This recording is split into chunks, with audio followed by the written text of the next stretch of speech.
దేవునికి స్తోత్రం. చెప్పండి హల్లెలూయా. ఈ రోజున బాబు పనికెళ్ళు అని చెప్పడం కూడా తప్పైపోతుంది. ఇంట్లో కూర్చొని ఏం చేస్తారో నాయన, ఇప్పుడు యవనకాలంలో ఉన్నా కదా, చక్కగా పని చేసుకో, రేపొద్దు నీకు పెళ్ళి అవుతుంది, నీకు కుటుంబం వస్తుంది, నువ్వు జాగ్రత్త పడాలి, ఇంటిని జాగ్రత్తగా చేసుకో, భద్రంగా ఉండు, కాపాడుకో అని ఈ మాటలే చెప్పినా సరే చాలామంది అంటున్న మాట, ఏం పని పాట లేదు వీళ్ళకే. ఇటువంటి మాటలు మనకే. దేవునికి స్తోత్రం. చెప్పండి హల్లెలూయా. కానీ నేను అంటాను, ఇటువంటి మాటలు చెప్పడం కంటే యేసు ప్రభులు వారు నీ కొరకు చనిపోయారు, యేసు ప్రభులు వారు నిన్ను నడిపించడానికి, మరణం నుంచి తప్పించడానికి, ఇదిగో మరలా నిన్ను పరలోక రాజ్యం తీసుకెళ్ళడానికి ఆయన మరణాన్ని జయించి తిరిగి వేశాడు. ఆయన పునరుద్ధానుడయ్యాడు, పరలోకానికి ఆరోహణమై వెళ్ళాడు. రెండవ మారు ఆయన మరలా ఈ లోకానికి రాబోతున్నాడు. దేవునికి స్తోత్రం. చెప్పండి, రెండు చేతుల పైకెత్తి హల్లెలూయా.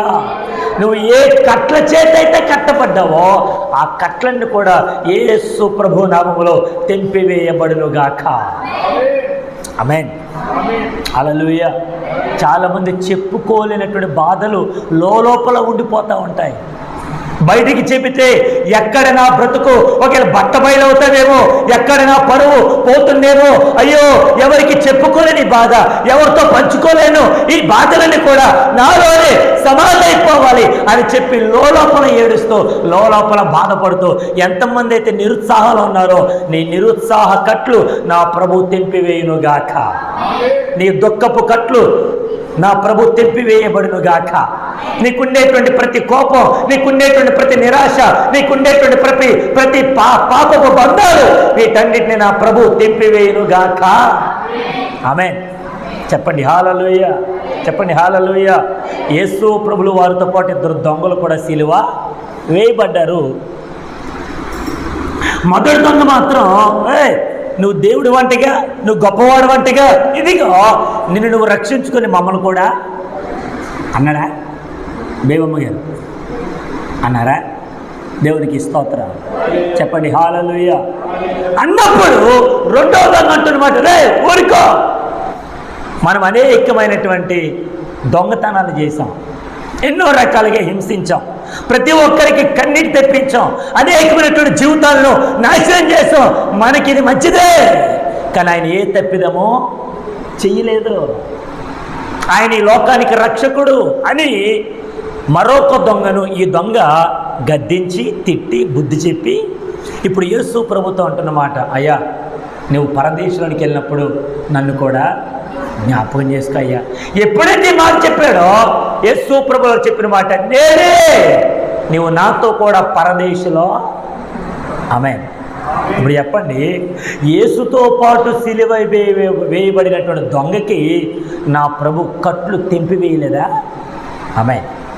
సిలువలో ఉండగానే, మరణానికి దగ్గరగా ఉండగానే తన బ్రతుకు ఏమైపోతుందో ఏంటో అనేటువంటి ఆలోచన పక్కన పెట్టి, అయ్యా నువ్వు నీ రాజ్యంలోకి వెళ్ళినప్పుడు నన్ను జ్ఞాపకం చేసుకో అని తన రాజ్యము గురించి, ఆ రాజ్య అధినేత గురించి, ఇదిగో ఆ పరిపాలన గురించి, పరిపాలకులైనటువంటి యేసు ప్రభు గురించి తెలుసుకున్న ఆ దొంగను బట్టి యేసు ప్రభు చెప్పిన మాట, నేడే నువ్వు నాతో కూడా పరదేశంలో ఉంటావు. దేవునికి స్తోత్రం. చెప్పండి హల్లెలూయా. సిలువ వేయబడిన దొంగ క్షమించబడినట్టుగా ఈ రోజున నీవు కూడా క్షమింపబడుదువుగాక. హల్లెలూయా.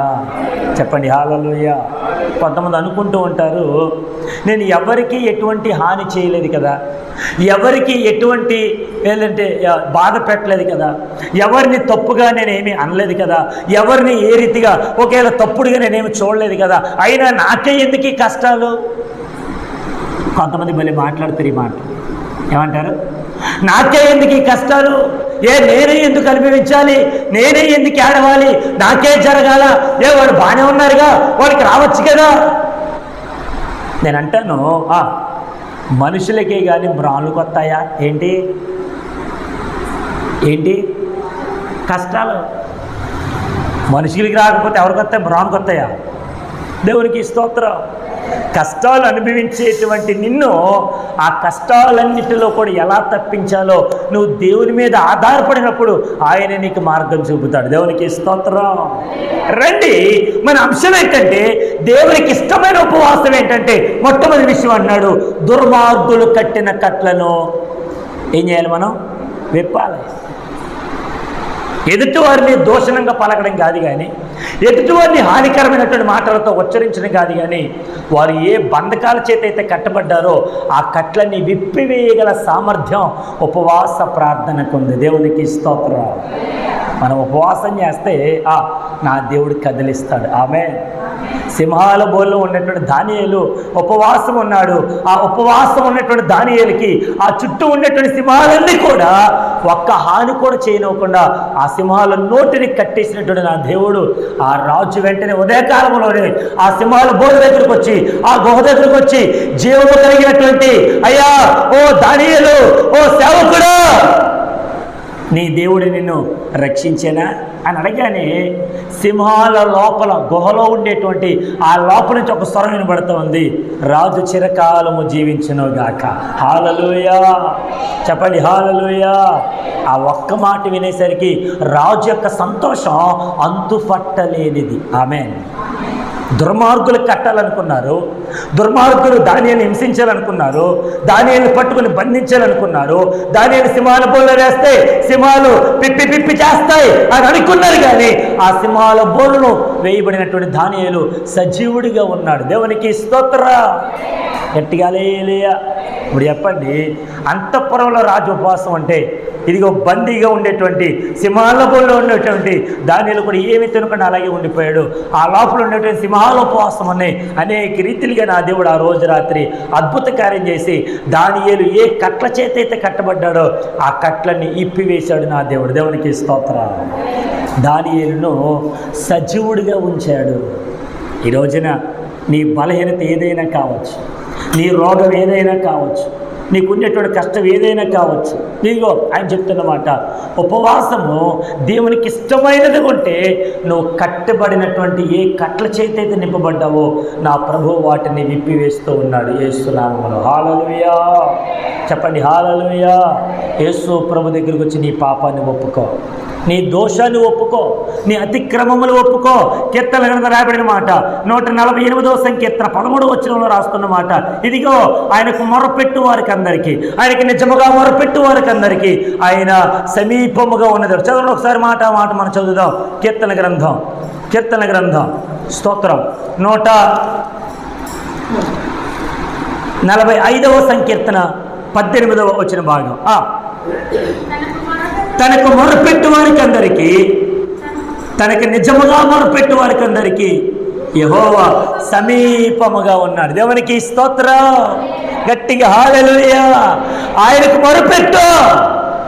ఉపవాసం ద్వారా కన్నీరు కారుస్తున్నావు, ప్రభువా నేను కట్టబడ్డాను అనుకుంటున్నానేమో, నన్ను విడిపించవయ్యా. ఇదిగో నాలాగా అనేక మంది కట్టబడ్డారు, వారందరిని విడిపించి రక్షణ భాగ్యాన్ని ఇవ్వండి ప్రభువా అని దేవుని సన్నిధిలో మనం ప్రార్థన చేస్తే ఖచ్చితంగా ఆయన మన ప్రార్థన ఆలకిస్తాడు. దేవునికి స్తోత్రం.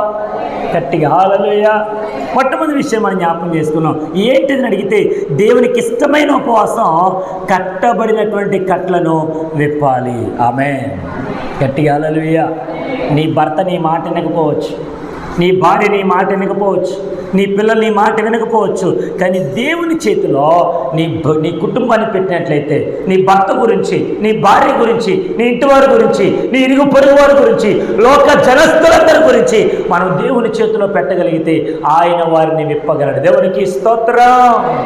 కట్టబడినటువంటి ఏ కట్లైనా నా ప్రభువు మాత్రమే తెంపివేయగలడు. ఆమె తెంపేయలేడా?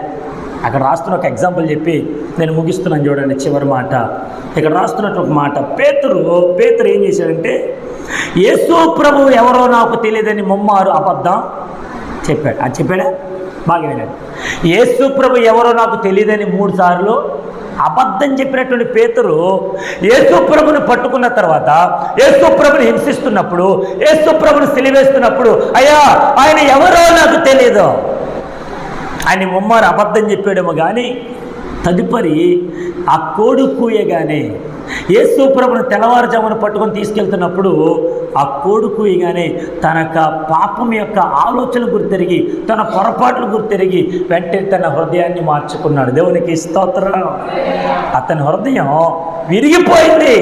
కానీ యేసు ప్రభు ఏం చేశారంటే అతను అక్కడే వదిలిపెట్టకుండా అతను అనేక రీతిలుగా అనేకమైనటువంటి సంఘాలలో అనేకమైనటువంటి జీవితాల్లో ఒక గొప్ప కార్యాన్ని జరిగించేటువంటి ఒక ప్రముఖుడిగా నా ప్రభు ఎన్నుకున్నాడు. దేవునికి స్తోత్రం. చెప్పండి హల్లెలూయా. యేసు ప్రభు ఎవరో ఎరగనని ముమ్మారు చెప్పినటువంటి పేతురే యేసు ప్రభుల వారికి సాక్షిగా మారిపోయాడు. ఆమేన్. ఇప్పుడు చెప్పండి, పేతురు కట్లు తెప్పివేశాడా లేదా? యేసు ప్రభుల వారు అతన్ని విడిచిపెట్టకుండా, ఒరే నేనెవరో తెలియదని ముమ్మారు నువ్వు అబద్ధం చెప్పేవరా, కాబట్టి నేను నిన్ను విడిచిపెడుతున్నాను అని యేసు ప్రభు పేతుని విడిచిపెట్టకుండా తన కొరకు సాక్షిగా మార్చుకున్నాడు. దేవునికి స్తోత్రం. దాని అర్థం దేవుని సన్నిధిలో విరిగిన హృదయాన్ని దేవుడు ఏం చేస్తాడో తెలుసా? తన పరిచర్యకు ఉపయోగిస్తాడు. ఆమె దేవుని సన్నిధానంలో నీ హృదయం విరిగిపోయిందనుకో, ఆయన నిన్ను తన పరిచర్యలో వాడుకుంటాడు. ఆమె మనందరం కూడా మునుపటి వల్లే దోషులుగానే ఉన్నామేమో, కానీ మన ప్రభు మనలను పరిశుద్ధులుగా మార్చాడు, క్రీస్తు కొరకు పరిచారకులుగా మార్చాడు. కాబట్టి ప్రభు నామాన్ని వెంబడిస్తూ ఆయన కొరకు బ్రతుకుతూ బడా నమ్మకమైన మంచు దాసుడా దాసుడా అనిపించుకొని క్రీస్తు రాజ్యానికి అర్హులమై ఉండాలని ప్రభు పేరిట మనవి చేస్తూ ఈ నా మాటలు ముగిస్తూ ఉన్నాను. దేవుడు మిమ్మును మీ కుటుంబాలను నిండిగా మెండిగా దీవించును గాక. ఆమేన్. అందరం మోకరిద్దాం, ప్రార్థన చేద్దాం. దయచేసి మన మధ్య కొన్ని